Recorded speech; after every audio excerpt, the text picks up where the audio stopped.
pulong nga kaluwasan. Kanunay rabatang mogamit o makadungog niini kaluwasan. What do we mean exactly by the term salvation? Aron matubag ang maong pangutana, atong dalhon ang atong kaugalingon balik sa mga panghitabo didto sa Golgota, didto sa bungtod diin gilansang ang Ginoo. Nahibaw-ta nga tupad niya ang duha ka kawatan, ang usa sa iyang wala ug ang usa sa iyang wala ug ang usa sa iyang tuo. Kining duha ka kawatan pulos nangandoy og kaluwasan, pero lain-lain ang ilang panglantaw kung unsay kahulugan niini. Ngaysuon kung ato silang paminawon, atong mabantayan nga ang atong kaugalingong pagsabot sa kahulugan sa kaluwasan pupareho pod sa ilaha, ilabi na sa daotang kawatan. Una natong paminawon ang daotang kawatan.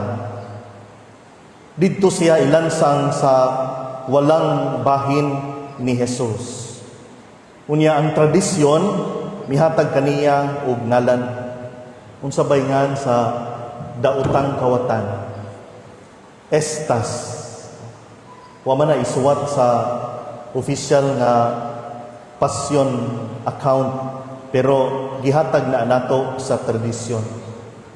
Mingon si Estas ngadto sa Ginoo, kung ikaw ang Mesiyas, luwasa ang imong kaugalingon ug ilakip kami.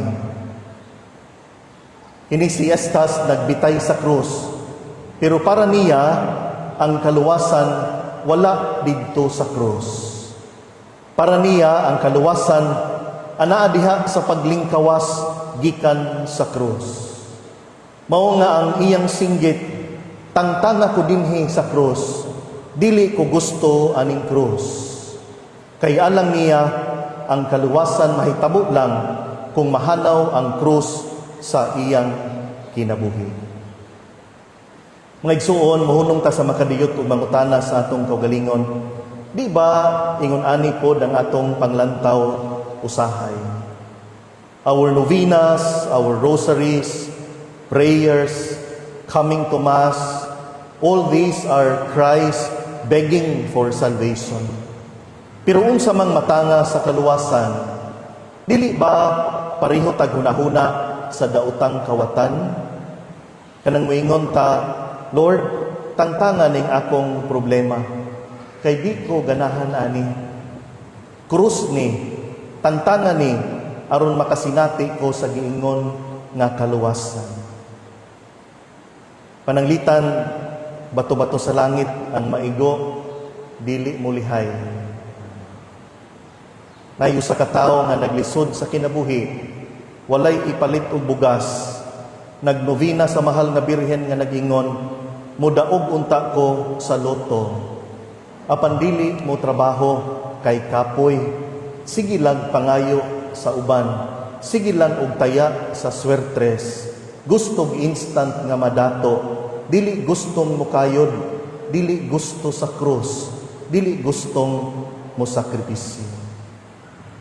Laing pananglitan, usa ka estudyante, dili gustong mopasan sa krus sa pagtuon. Mao nga kung ting-exam na, kusog kaayo magampo, Lord, grant me a clear vision so that I can see my classmates' answers. Gustong mopasar, pero dili gustong maghago. Salvation from ignorance, but without the cross of hard work. Gusto nga pahayahay lang kanunay. He wants the diploma, but not the cross that it requires. Karon atong paminawon ang konsepto sa maayong kawatan.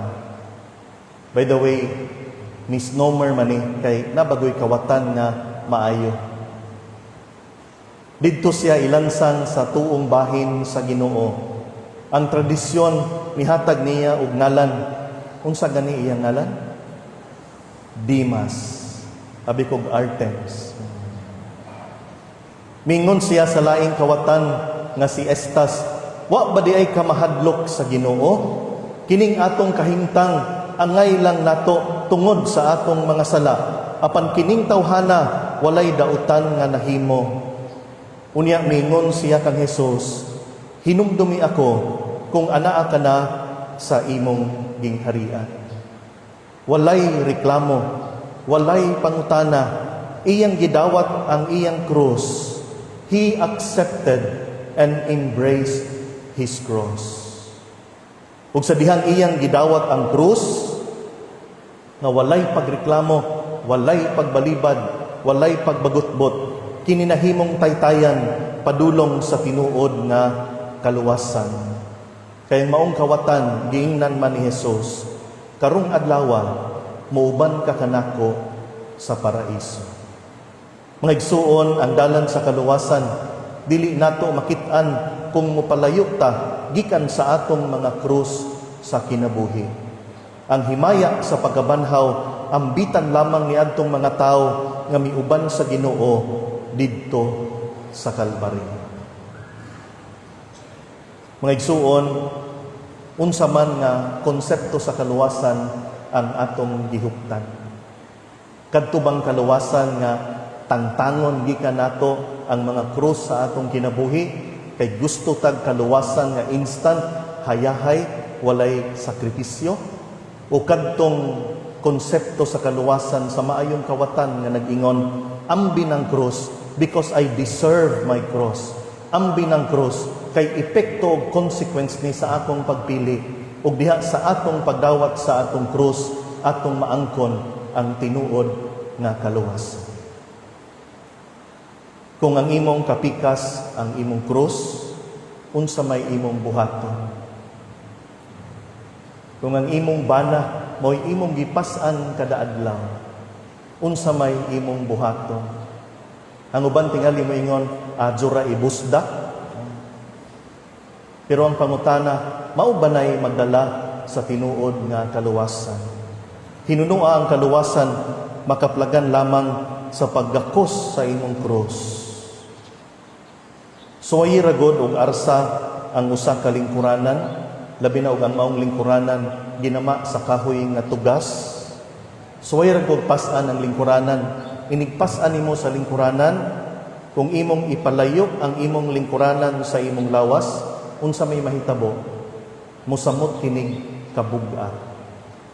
Pero kung imo ganing gakson ang lingkuranan, imong dawaton nga daw halos apil na sa imong lawas, mas mugaan ug mas masayon ang pagbitbit niini.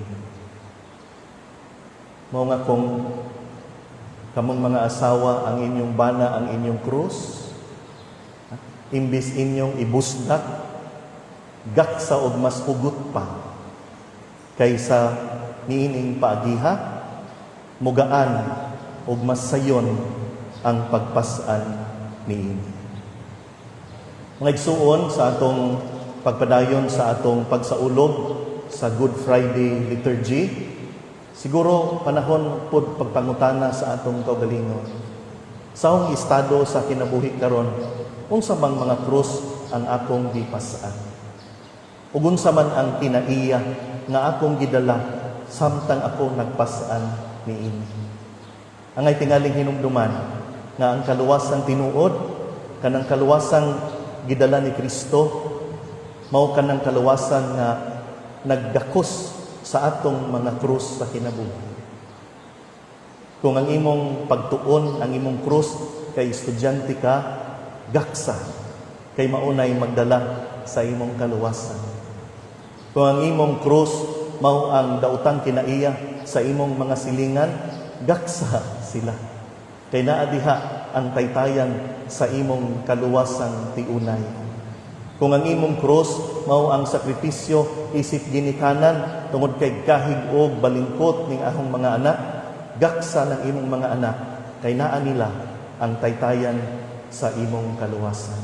Kung ang mga miyembro sa choir ang imong krus kay gahi tawgon og practice, gaksa sila kay naa diha ang imong kaluwasan.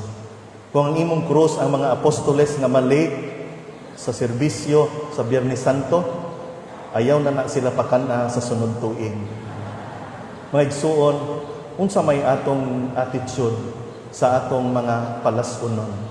Hinaot nga ato ning mapalawman sa atong mga takna sa pagpamalandong aron atong ma-appreciate pag-ayo kining atong mga gipas-an nga mga kasakit kay kini sila ang taytayan sa atong kaluwasan.